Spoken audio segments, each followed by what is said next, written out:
Welcome to learn sod and typing with Vikas sir. Student से आपका SSC का calendar जारी हो चुका है 2024 का। आपके पास सिर्फ एक साल है। जो स्टूडेंट से सोड एंड कर रहे हैं या बिल्कुल स्टार्टिंग से कर रहे हैं या जिन्होंने अभी रिटन टेस्ट या उसमें कम मार्क्स बन रखे हैं, आपके पास सिर्फ एक साल है। एक साल में ही आप अपनी प्रिपरेशन को कैसा किस तरफ लेके जाना चाहते हो वो आप डिसाइड करोगे। ओके, इसलिए आप हर रोज़ आप डिक्टेशन लिखें और अपने रिटन एग्ज़ाम की भी तैयारी करें। Dictation will be start in 5 seconds. Be ready? Start. I am pleased to be here at the inaugural session of the India Economic Summit organized by the World Economic Forum and the Confederation of Indian Industry. Your conference is taking place at an extraordinary moment in India's democratic history. Whatever is happening now is a sign of the vibrancy of Indian democracy. However, I would like to assure you that volatility in Indian politics will have no fundamental impact on the process of economic reforms in the country. The reform process has become irreversible. Indeed, my government has diplomatized the economic agenda. Your summits in the past have fostered constructive interaction between foreign and Indian business and with the government. They have also facilitated foreign business becoming familiar with India's efforts, both to carry out internal liberalization and to integrate itself with the global economy. Since you met here a year ago, a number of new and decisive steps have been taken by my government to strengthen our economic fundamentals and improve the productive efficiency of our system. In the schedule of your meetings over the next few days, you would be interacting with some members of my cabinet, some distinguished businessmen, economists, and senior government functionaries. They would outline for you only what has been achieved during this period, but share their vision of the economic agenda for the coming months.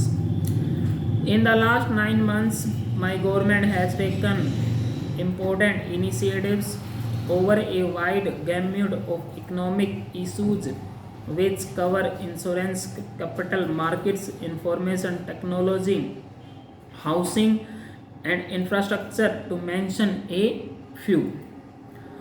The reform process initiated is wider and deeper than any comparable program earlier.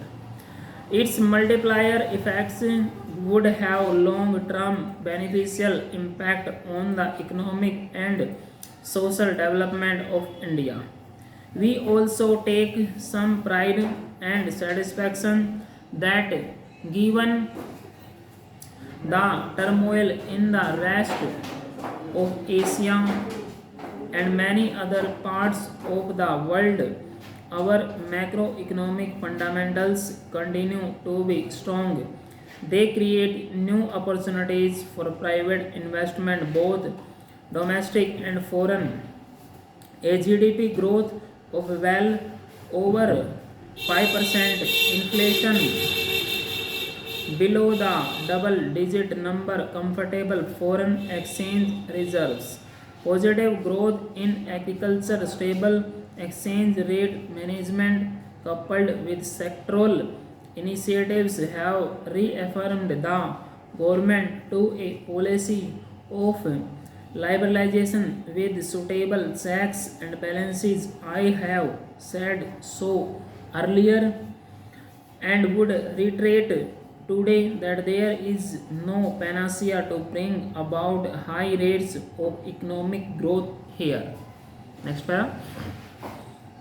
Discussions are going on within the Bretton Woods institutions, the United Nations, and other forms of reform of the global economic architecture.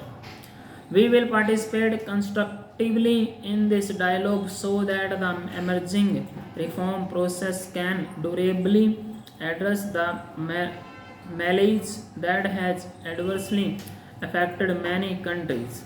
Such a reform process should help in the evolution of a new financial architecture based on transparency, symmetry of obligations, equity, effective management in the face of rapid flow of large sums of capital around the world, and orderly development of world trade for the common good of mankind.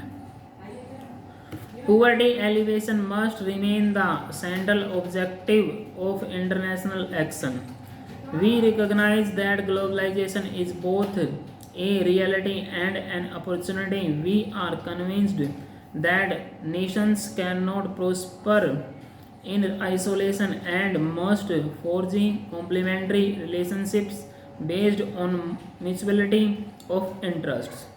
India is committed to the continuation of its policy of liberalization coupled with effective social safety net.